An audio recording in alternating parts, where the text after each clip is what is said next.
اللہ رب العالمین جل وعلا قرآن کریم فرقان حمید میں اہل ایمان کے ساتھ خطاب فرماتا ہے اور انہیں حکم ارشاد فرماتا ہے کہ اے ایمان والو استعینوا بالصبر والصلاۃ، استعانت حاصل کرو، مدد چاہو، بالصبر والصلاۃ، صبر کے ساتھ اور نماز کے ساتھ۔ ان اللہ مع الصابرین، کہ بے شک وہ اللہ صبر کرنے والوں کے ساتھ ہے۔ قرآن کریم فرقان حمید میں متعدد مقامات پر اللہ رب العالمین نے پریشانیوں، تکلیفوں اور دکھوں پر صبر کرنے کی تلقین کی ہے کہ جب کوئی تکلیف ہو جائے، جب کوئی پریشانی آئے تو صبر سے مدد چاہو۔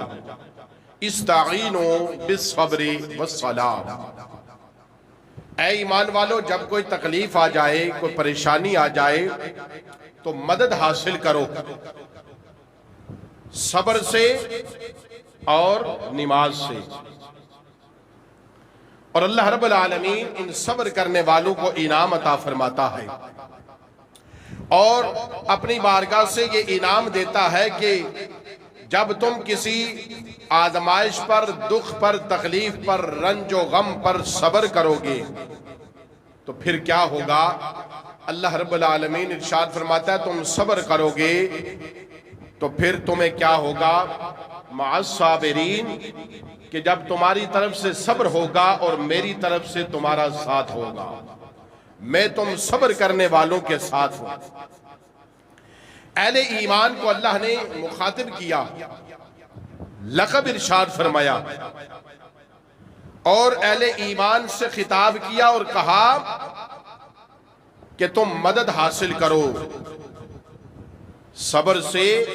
اور صلاۃ سے۔ صبر جسے ایک پھل کہا جاتا ہے، صبر جسے ایک آزمائش پر آزمائش کہا جاتا ہے کہ ایک تکلیف ہو، آزمائش ہو، دکھ ہو، اور پھر اس دکھ اور تکلیف پر ایک آزمائش یہ کہ پھر انسان اس تکلیف کا اظہار بھی نہ کرے، اس تکلیف پر وویالہ بھی نہ کرے، شور و غل بھی نہ کرے، بلکہ اس تکلیف پر صبر کرے۔ تو جب وہ صبر کرتا ہے تو اللہ رب العالمین ارشاد فرماتا ہے کہ ان اللہ مع الصابرین، کہ بے شک اللہ صبر کرنے والوں کے ساتھ ہے۔ اللہ رب العالمین قرآن کریم فرقان حمید کی دوسری آیہ مقدسہ میں اس بات کا ذکر ارشاد فرماتا ہے کہ میں تمہیں آزماؤں گا تکلیفیں دے کر، غم دے کر، اور تمہیں میں مال کی اور دولت کی کمی کر کے تمہیں میں بھوک اور پیاس سے آزماؤں گا، تجھے میں بیماریوں سے آزماؤں گا، تمہیں میں اور رنج و غم دے کر آزماؤں گا تمہیں۔ لیکن کیا ہوگا؟ اللہ تعالیٰ ارشاد فرماتا ہے وَلَنَبْلُوَنَّكُمْ بِشَيْءٍ مِّنَ الْخَوْفِ وَالْجُوعِ وَنَقْصٍ مِّنَ الْأَمْوَالِ، میں تمہیں آزماؤں گا خوف دے کر۔ وَلَنَبْلُوَنَّكُمْ بِشَيْءٍ مِّنَ الْخَوْفِ وَالْجُوعِ وَنَقْصٍ مِّنَ الْأَمْوَالِ، اللہ رب العالمین ارشاد فرماتا ہے میں تمہیں آزماؤں گا خوف دے کر، ڈر دے کر، غم دے کر، اور پھلوں میں کمی کر کے، وَنَقْصٍ مِّنَ الْأَمْوَالِ، اور تمہارے مالوں میں نقص پیدا کر کے تمہیں آزماؤں گا، مال دے کر بھی آزماؤں گا اور مال لے کر بھی تمہیں آزماؤں گا۔ اگر تم میری اس آزمائش پر صبر کرو گے تو اللہ کی بارگاہ سے تمہیں اس کا کثیر اجر عظیم ملے گا اور رب ذوالجلال تمہیں اس صبر پر ایسا اجر عطا فرمائے گا، ایسا نعم البدل عطا فرمائے گا، وہ ایسی تمہاری مدد فرمائے گا کہ تم اس رنج اور اس تکلیف کو بھول جاؤ گے، اس تکلیف اور اس آزمائش کو بھول جاؤ گے۔ حضرت عبداللہ بن مسعود رضی اللہ تعالیٰ عنہ کہتے ہیں کہ جو حضور علیہ السلام نے ارشاد فرمایا کہ جو عمل میں زیادہ بڑا ہوگا، عمل میں جس کا مقام زہد و تقوی اور پرہیزگاری میں جس کا مقام زیادہ ہے، آزمائش بھی اسی کے لیے زیادہ ہے، آزمائش اور تکلیف بھی اسی قدر اس بندے کے لیے زیادہ ہے جو زہد و تقوی میں بڑا مرتبہ رکھتا ہے۔ تو اللہ کے نیک بندے آزمائے جاتے ہیں، امتحان ان سے لیا جاتا ہے۔ حضرت عبداللہ بن مسعود رضی اللہ تعالیٰ عنہ کہتے ہیں میں اللہ کے محبوب صلی اللہ تعالیٰ علیہ وسلم کی بارگاہ بے کس پناہ میں حاضر تھا اور آپ صلی اللہ تعالیٰ علیہ وسلم کا دیدار کر رہا تھا۔ آپ کہتے ہیں امام الانبیاء صلی اللہ تعالیٰ علیہ وسلم نے گفتگو فرمائی تو اللہ کے محبوب صلی اللہ تعالیٰ علیہ وسلم نے انبیاء کا ذکر کیا۔ اللہ کے محبوب صلی اللہ تعالیٰ علیہ وسلم نے ارشاد فرمایا لو سنو، انبیاء علیہ مرسلین جو اللہ کا پیغام لے کر اس دنیا میں آتے رہے لیکن قوم نے ان کی قدر نہ کی، قوم نے انہیں بہت ستایا اور قوم نے انہیں اپنے گھروں سے نکال دیا اور قوم نے انبیاء علیہ مرسلین پر تشدد کیا اور انبیاء علیہ مرسلین کو زخمی کیا، جو ہے نا انبیاء کو مارا قوم نے۔ اللہ کے محبوب صلی اللہ تعالیٰ علیہ وسلم نے ارشاد فرمایا کہ قوم نے انبیاء کی بے ادبی اور گستاخی کی، ان کی ناقدری کی اور قوم نے انبیاء کے ساتھ زیادتی کی ہے۔ اور اللہ کے محبوب نے فرمایا کہ انبیاء کے ساتھ اتنی زیادتی کی کہ بعد انبیاء کو مارا اور ان کا چہرہ خون سے لہو لہان ہو جاتا۔ لیکن پھر کیا ہوتا؟ وہ انبیاء علیہ مرسلین اللہ کی بارگاہ میں التجا کرتے اور کہتے مولا اے پروردگار عالم تو اس قوم پر کرم فرما، قوم کے حق میں پھر بھی بد دعا نہ کرتے اور اس تکلیف اور آزمائش پر صبر کرتے اور صبر کر کے اللہ کی بارگاہ میں کہتے پروردگار عالم یہ قوم ہمیں جانتی نہیں پہچانتی نہیں، پروردگار عالم تو کرم فرما، اے مولا تو اس قوم پر رحم فرما اور انہیں ایسی بصیرت عطا فرما کہ یہ انبیاء علیہ مرسلین کے مقام کو پہچان لیں، یہ ہمیں جانتے نہیں پہچانتے نہیں، ہم کون ہیں، اے مولا تو انہیں عقل سلیم عطا فرما۔ اللہ اکبر۔ میرے آقا علیہ السلام نے ارشاد فرمایا کہ پہلی قومیں جو انبیاء علیہ مرسلین کی کلمہ پڑھنے والی تھی، ان کے ماننے والے تھے، ان کے پیروکار تھے، ان کی پیروی کرتے تھے، تو لوگوں نے ان انبیاء کے ماننے والوں کے ساتھ بھی انتہائی تکلیف دہ عمل کیا اور انہیں اتنی تکلیف دی کہ ان کی تکلیف کا عالم یہ تھا کہ انہیں امام الانبیاء صلی اللہ تعالی علیہ وسلم نے ارشاد فرمایا کہ انہیں آرے سے چیر دیا جاتا، دو ٹکڑے کر دیے جاتے، انہیں زندہ زمین میں گھاڑ دیا جاتا اور پھر ان کے سروں پر آرا چلا دیا جاتا، ان کے جسم کے دو دو ٹکڑے کر دیے جاتے، صرف اس وجہ سے سزا دی جاتی کہ تم انبیاء علیہ مرسلین کی پیروی کیوں کرتے ہو۔ لیکن وہ قوم صبر کرتی۔ امام الانبیاء صلی اللہ تعالی علیہ وسلم کی بارگاہ میں ایک عورت حاضر ہوتی ہے۔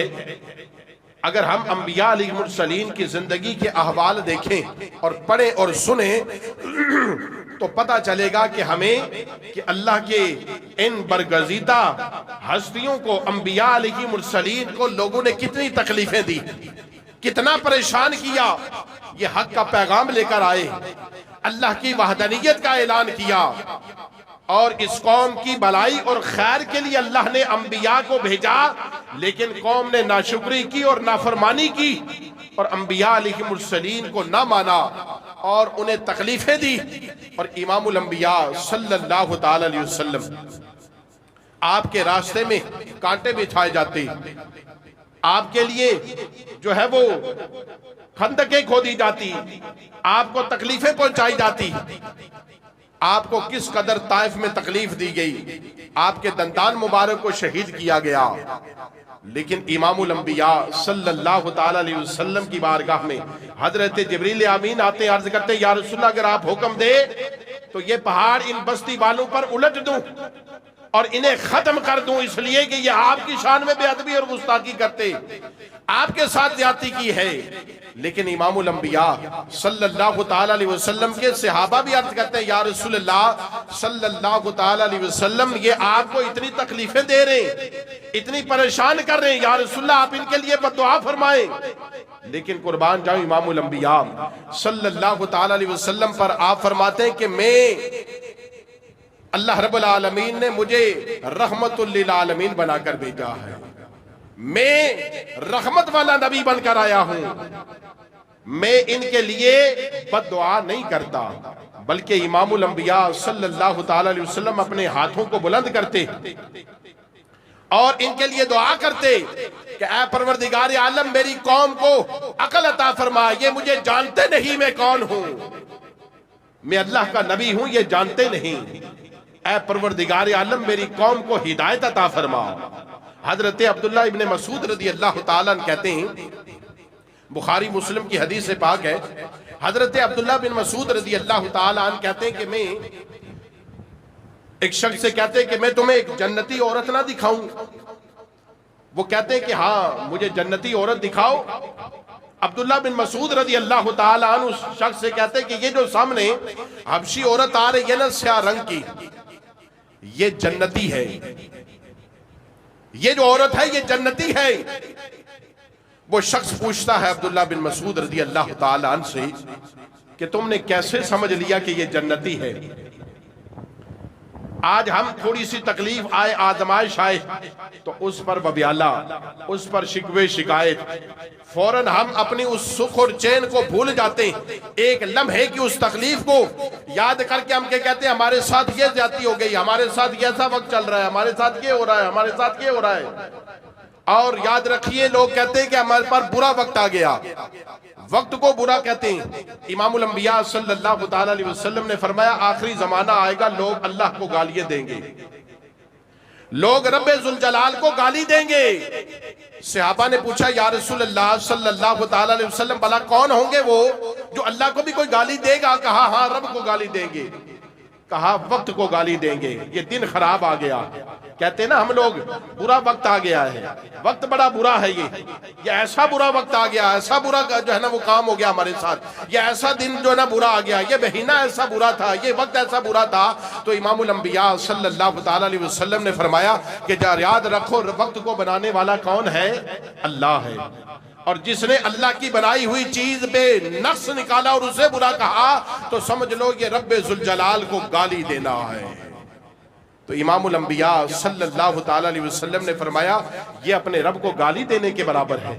کہ جو وقت کو برا کہے، عمل ہمارے خلاف، کرتوت ہمارے خلاف، خراب کام ہم برے کریں اور الزام ہم وقت پر لگاتے ہیں کہ وقت برا آ گیا، دن خراب آ گیا، گھڑی خراب آ گئی، کوئی منحوس گھڑی آ گئی۔ کوئی گھڑی منحوس نہیں ہے، کوئی وقت برا نہیں ہے، بلکہ عمل ہمارا برا ہے، کرتوت ہمارے برے ہیں، کام ہمارے ایسے کہ ہمیں اس وقت میں یہ انجام دیکھنا پڑ رہا ہے، اس وقت میں ہمیں یہ عمل دیکھنا پڑ رہا ہے، ہمارے ساتھ یہ ہو رہا ہے، یہ ہمارے کرتوت ہیں۔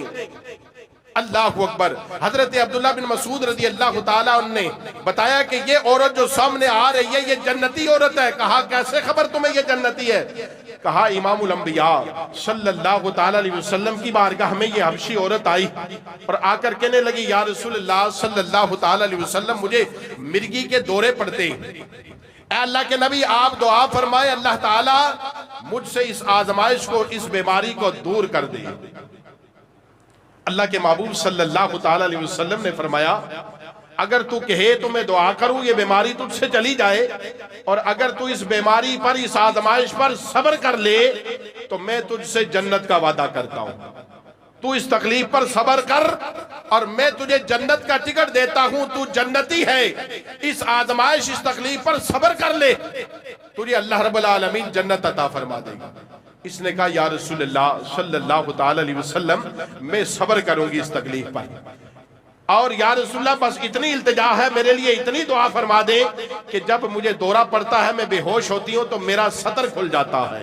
یا رسول اللہ صلی اللہ تعالی علیہ وسلم اتنی دعا فرما دے کہ اللہ رب العالمین میرے سطر کی حفاظت فرما دے۔ اللہ اکبر، وہ جنتی جنہیں امام الانبیاء صلی اللہ تعالی علیہ وسلم صبر کرے اور صبر کے بدلے میں جنت عطا فرمائے، اور رب ذوالجلال فرماتا ہے ان اللہ مع الصابرین، کہ جو آزمائش اور تکلیف پر صبر کرتا ہے میں رب ذوالجلال اس کے ساتھ ہوں، میں اس صبر کرنے والے کے ساتھ ہوں، اس صبر کرنے والے کے ساتھ میں رب ہوں، اور جس کے ساتھ رب ذوالجلال ہو بھلا اس کے ساتھ کوئی تکلیف ہو سکتی ہے، کوئی اسے جو ہے نا وہ تکلیف آ سکتی ہے؟ یہ تو آزمائش ہے، جتنا عمل میں بڑا ہوگا اتنی آزمائش بڑی ہوگی۔ امام الانبیاء صلی اللہ تعالی علیہ وسلم کی بارگاہ میں فجر کی نماز ہوتی تو میرے آقا چہرہ اختر صحابہ کی طرف موڑتے اور واعظ و نصیحت فرماتے۔ امام الانبیاء صلی اللہ تعالی علیہ وسلم کا معمول تھا فجر کی نماز پڑھتے صحابہ کی طرف چہرہ فرماتے اور انہیں واعظ و نصیحت فرماتے، اور ایک شخص جو آپ کی بارگاہ میں آپ کے صحابی تھے نماز پڑھتے، آپ کی واعظ و نصیحت نہ سنتے بلکہ سلام پھیرتے جلدی اٹھ کے چلے جاتے۔ صحابہ نے بارہا ان کے اس عمل کو دیکھا تو حضور کی بارگاہ میں عرض کی یا رسول اللہ یہ فلاں جو آپ کے غلام ہیں یہ بس فجر کی نماز پڑھی سلام پھیرا آپ نے اور یہ چلے جاتے ہیں، آپ کی بات و نصیحت نہیں سنتے۔ امام الانبیاء صلی اللہ تعالی علیہ وسلم نے ان سے پوچھا بتاؤ کیا بات ہے، تم جلدی چلے جاتے ہو، میری بات و نصیحت نہیں سنتے؟ عرض کی یا رسول اللہ صلی اللہ تعالی علیہ وسلم میرے ساتھ ایک مسئلہ ہے جس کی وجہ سے میں جلدی چلا جاتا ہوں۔ امام الانبیاء نے پوچھا بتاؤ کیا ادھر ہے، کیا بات ہے؟ عرض کرتے یا رسول اللہ صلی اللہ تعالی علیہ وسلم میں غریب مسکین آدمی ہوں، میرے پاس مال و دولت نہیں ہے، یا رسول اللہ یہ ایک چادر ہے میرے پاس جسے میں فجر کی نماز میں آتا ہوں تو اپنے جسم پر اوڑھ کے آتا ہوں اور واپس سلام پھیر کے جلدی چلا جاتا ہوں۔ میری گھر میں بیوی ہے، جب میں واپس جاتا ہوں یہ چادر اتار کے اسے دیتا ہوں، وہ اوڑھ کے پھر نماز ادا کرتی ہے۔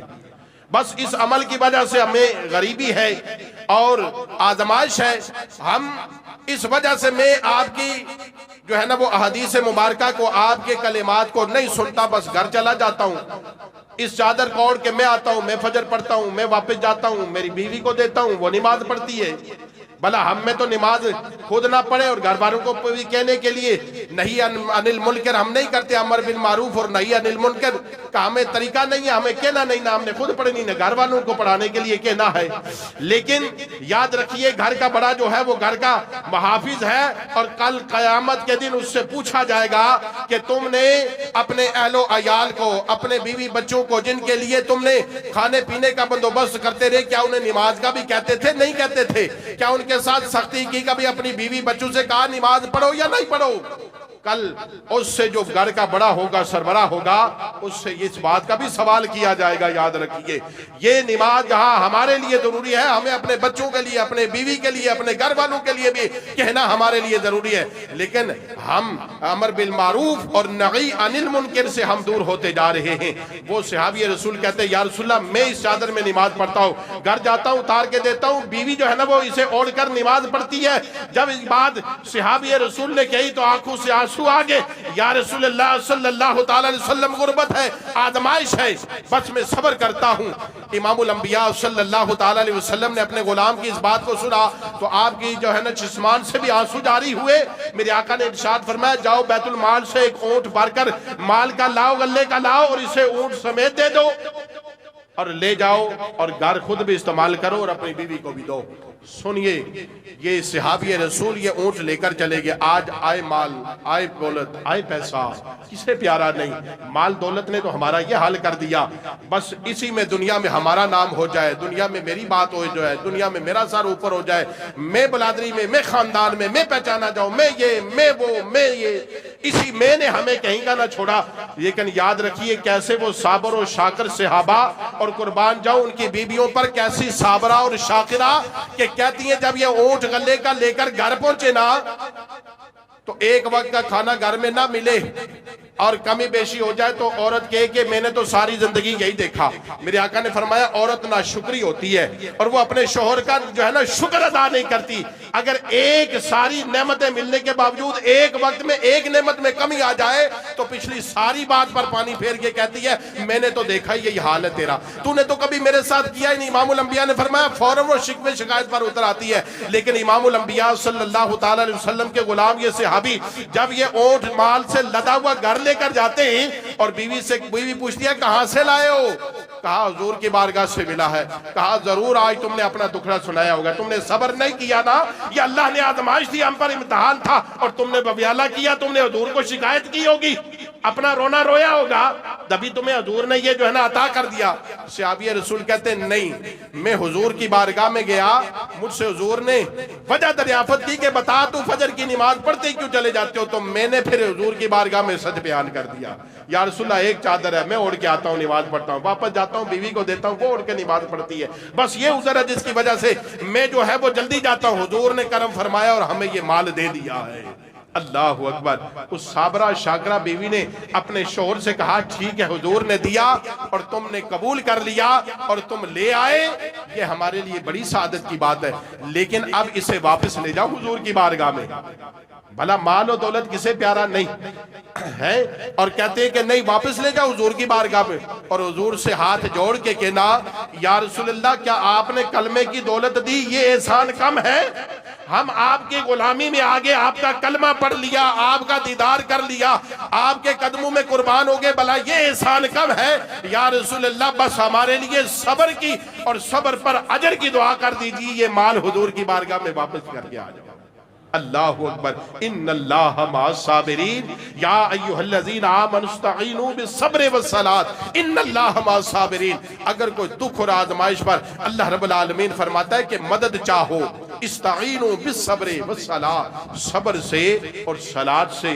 مدد چاہو، آہو وبیالہ، رونا دھونا، شکوہ شکایت، یہ اللہ رسول کو پسند نہیں ہے۔ ہر جو ہے نا آزمائش اور دکھ تکلیف پر اسی کی طرف سے مال ملتا ہے، وہی دینے والا ہے وہی لینے والا ہے۔ مال دولت اولاد عیش و عشرت رنگ اور جو ہے نا وہ روپ سب اس رب کی بارگاہ سے ملتا ہے، جب چاہتا ہے وہ لے لیتا ہے، اور رب کہتا ہے میں اپنے بندوں کو آزماتا ہوں جو اس پر صبر کرتا ہے۔ وَلَنَبْلُوَنَّكُمْ بِشَيْءٍ مِّنَ الْخَوْفِ وَالْجُوعِ وَنَقْصٍ مِّنَ الْأَمْوَالِ وَالْأَنفُسِ وَالثَّمَرَاتِ وَبَشِّرِ الصَّابِرِينَ الَّذِينَ إِذَا أَصَابَتْهُمْ مُصِیبَةٌ قَالُوا إِنَّا لِلَّهِ وَإِنَّا إِلَیْهِ رَاجِعُونَ۔ رب فرماتا ہے میں تمہیں خوف دے کر، ڈر دے کر، بھوک دے کر، پیاس دے کر، مالوں میں کمی کر کے، پھلوں میں کمی کر کے تمہیں آزماؤں گا، اور تم اگر اس پر صبر کرو گے وَبَشِّرِ الصَّابِرِينَ الَّذِينَ إِذَا أَصَابَتْهُمْ مُصِیبَةٌ، کہ جب انہوں کو صبر کرنے والوں کو بشارت اور خوشخبری دو میری بارگاہ سے کہ جب وہ اس آزمائش پر صبر کرتے ہیں، الَّذِينَ إِذَا أَصَابَتْهُمْ مُصِیبَةٌ، جب انہیں کوئی مصیبت اور دکھ اور تکلیف آتا ہے تو کیا کہتے ہیں؟ قالوا انا للہ وانا الیہ راجعون۔ یہ تکلیف، یہ آزمائش کی گھڑی میں وہ کہتے ہیں ہم اللہ کی طرف سے آئے ہیں اور اللہ ہی کی مرضی پر واپس لوٹ کے ہم نے چلے جانا ہے، بس اللہ کی بارگاہ میں صبر و شکر سے کام لیتے ہیں۔ اللہ تعالی ہمیں حق کہنے، سننے اور صبر کرنے کی توفیق عطا فرمائے۔